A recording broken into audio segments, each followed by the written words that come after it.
Aprendendo sobre empatia com Jesus. Que tema lindo!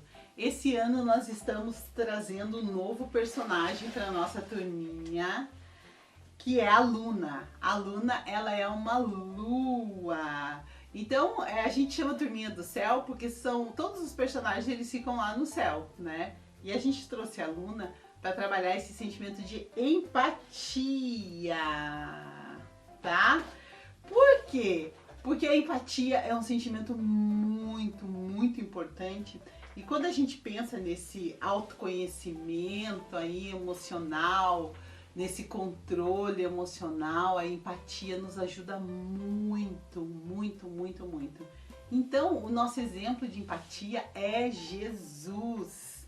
E olha lá o que diz o texto de Hebreus 4, do 14 ao 15. Portanto, visto que temos um grande sumo sacerdote que adentrou os céus, Jesus, o Filho de Deus, apeguemo-nos com toda a firmeza à fé que professamos, pois não temos um sumo sacerdote que não possa se compadecer das nossas fraquezas, mas sim alguém que, como nós, passou por todo tipo de tentação, porém sem pecado.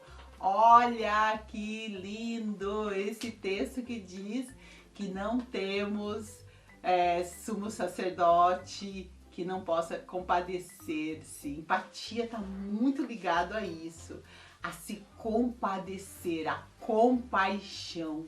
E nós vivemos uma época em que as pessoas estão ficando tão cruéis, não é verdade?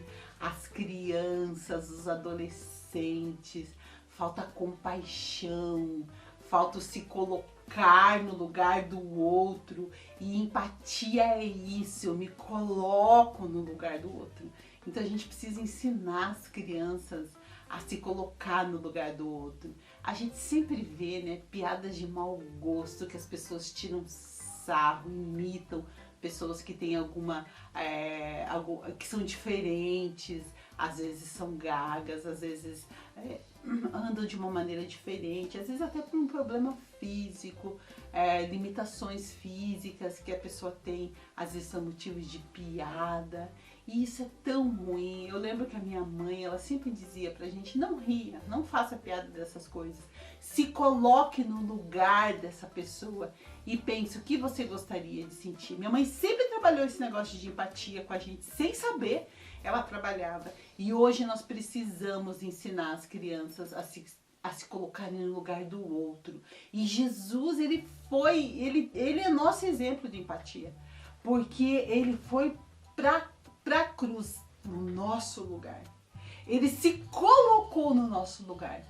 E empatia é isso, é se colocar no lugar do outro para tentar entender o que o outro está sentindo. Vamos falar um pouco desse Jesus empático.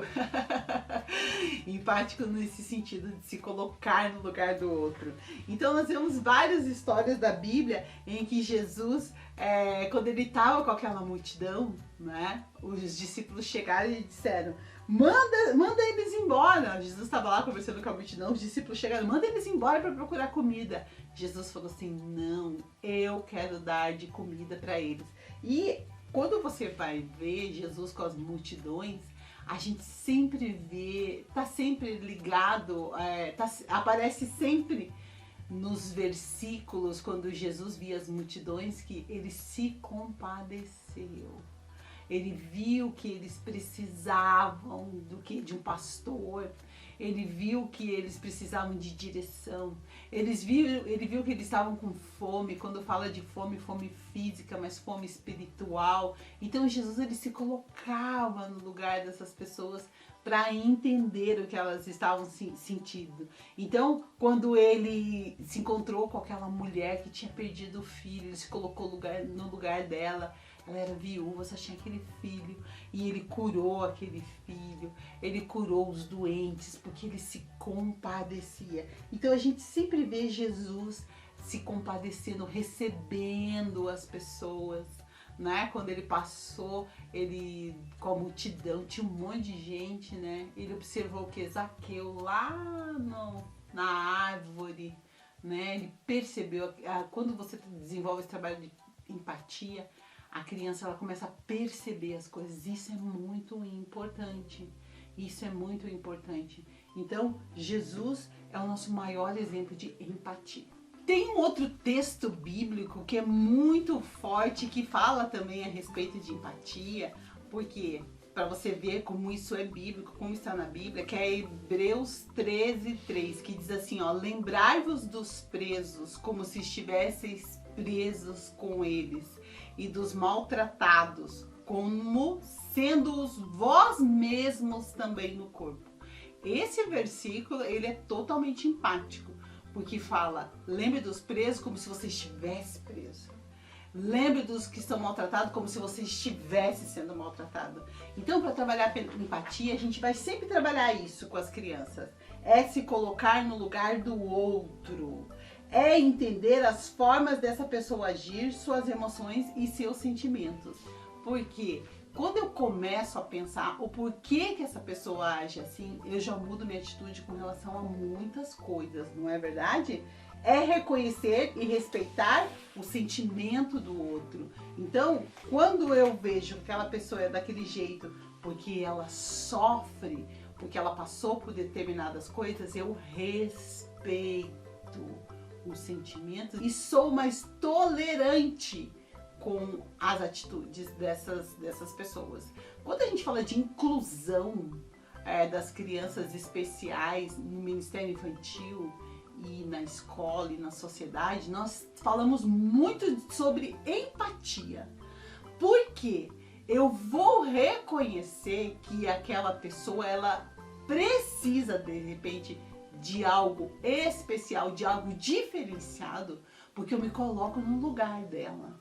Então, a criança que é cadeirante, ela não pode correr. Como que seria a minha vida se eu não pudesse correr? A criança que é surda, ela não pode ouvir. Como que seria a minha vida se eu não pudesse ouvir? E quando eu me coloco no lugar da pessoa, eu começo a reconhecer e respeitar os sentimentos, a pessoa e a vida e tudo que acontece no derredor dessas pessoas. Outra coisa que a empatia é ouvir o próximo com atenção e respeito. Então, eu vou ouvir, eu vou prestar atenção para mim tentar entender. E entra muito respeito. O sentimento da empatia ajuda a melhorar a habilidade de relacionamento das crianças. E é uma excelente forma de se autoconhecer. Olha que legal. Às vezes as crianças brigam, discutem na família mesmo. Quando a gente ensina empatia, a gente traz essa habilidade de relacionamento, porque quando eu sei ouvir e compreender o outro, eu me relaciono bem melhor com ele. E quando eu estou observando tudo isso na vida do outro, quando eu me coloco no lugar do outro, é uma maneira de eu me autoconhecer. Porque, e se eu tivesse que andar de cadeira de roda, como que eu seria? Eu acho que eu não aguentaria, eu acho que eu teria muita dificuldade. Então a gente começa a pensar na gente, no nosso comportamento, e isso diz respeito a se autoconhecer.